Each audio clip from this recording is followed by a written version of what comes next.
and I will try as much as possible to be able to balance all this. Rotundu Konyike did file the following report.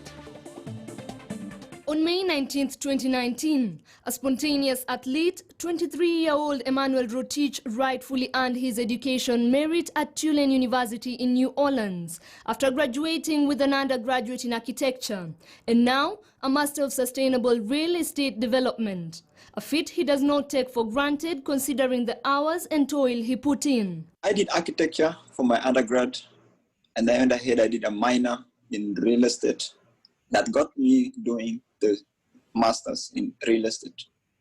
I'll say we have different people. Not everybody has to go to school to succeed. We have very many people that have succeeded from whatever they do. But getting education is very important to me, and I decided to do that. I wanted to prove to the people that they can say Wakale or the runners don't need education. All they can do is just run. There is more than just running. Born in Bureti constituency, Bomet County, the firstborn in a family of 5 was raised by his single mother and grandmother.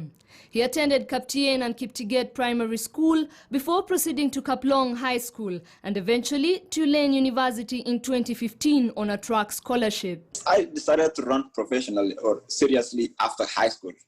That was back in 2013. But then the reason why I got to athletics is because I've always been in love with running. I've always been an active kid growing up. I thought I could just run to get out of the stress I had back in the days. And then all of a sudden, the more I got to run, the more I realized like I could do something better than just trying to get out of the stress. And I was lucky enough to get a scholarship. So I have come to grow as an active runner, as an active athlete, and now everybody knows me as a when I do it for, like, I'm very serious doing that. For Rotich, striking a balance between education and athletics was not easy, but with staunch determination, he had to toil and work hard. I used to travel every other week on my season, and architecture is very demanding, I'll tell you that. People fear architecture, not because it's hard, it's because of what they say. My classes were like on Monday, Wednesday, and Friday, and they lasted for 4 hours. That means for every assignment you get, it has to go 3 times more than what you learn from. That means you need 12 hours to complete an assignment for the next class. Here, as an athlete, you're traveling to like California, you're traveling to Texas, traveling to all other places to just go run because you have to do it. And if you don't maintain a GPA, a certain GPA in architecture, you will be kicked out. If you are kicked out of the architecture school, that means you're getting kicked out of the scholarship. The Tulane track star serves his love for tough tests, a reason why he specialized in the 3,000 meters steeplechase. If you forget about you have to run or jump over the thing, it's going to be hard for you. So it is one of those engaging races, like you have to jump, you know how to jump, and you know how to save your energy, and at the same time you're trying to win. That is based on what we have to go through life. So I chose steeplechase based on what it's demanding from. Because I have forgotten, I have fallen down. You've seen people hit the barriers, not because they were like doing something, but they forget. So if you forget about running in steeplechase, you're done. Among his treasured experiences in athletics is that he has met renowned professional track personalities and also brushed shoulders with stars who have shaped him. I've met the people I wanted to meet in the industry, all of them. I've trained with most of them. And number one, running can give you a big name if you take it seriously.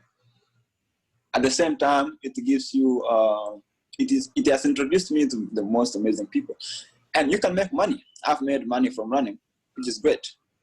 Running has made me go through, I couldn't pay $80,000 in a year to be at Tulane University. But through running, I was able to do that. Making a track name for himself at Tulane University wasn't an easy journey, but the young achiever succeeded while at the same time helping other athletes grow in the process. My sophomore year, junior year, and senior year, I went to the national all the time for the cross country and the track. I never won like some events, but I won a lot of events. I set I had to break almost all of the records at Tulane University. And this was not just because to prove who I was, but just to prove to them that you can be a student athlete at the same time a very good one in class and running. Just like any other young talent, Rotich respects what the men before him have achieved. My idol is Gabriel Selassie. I've never met him, but I've seen a lot of his races. I can like stay all day watching him. Another person is Mo Farah. Those are the people I know personally, because what they put into running, what they put into athletics is a lot. And when they win it, they earn it. Like they earn what they go for. They sacrifice their time to train. They can go, like for Mo Farah, he can come to Kenya and stay there for like 3 months without seeing a family. For now, he remains a Kenyan star, but is he tempted to shift his allegiance to the United States of America? I'm running as Emmanuel, and still I'm a Kenyan. And I wouldn't say I want to run for the US or Kenya. I just want to let things unfold, because you never know what's going to happen next day. But so far, I'm a Kenyan. I'm still running for Kenya. I'm proud all the way. Emmanuel Rotich's successful endeavors may have displayed individual strength at its best, but he reiterates the importance of teamwork and well understands that if you want to go fast, go alone. If you want to go far, have some company. Rotuno Kwanyike, KTN Sports. Thank you very much, Rotuno Kwanyike. And yes, I know I can see the feedback, and glad everybody is watching. And thank you for the feedback that you're sending. I know I cannot be able to read all of them, but for the people who are saying that you're enjoying the show, kudos for all that. I've also seen some guys are asking what is the best sporting facility for them to take their young lads here in the country. So for those who I have their contacts, I will be responding to the best of my understanding. So we will keep the conversation going, but remember to tweet with @MosesWahisi, the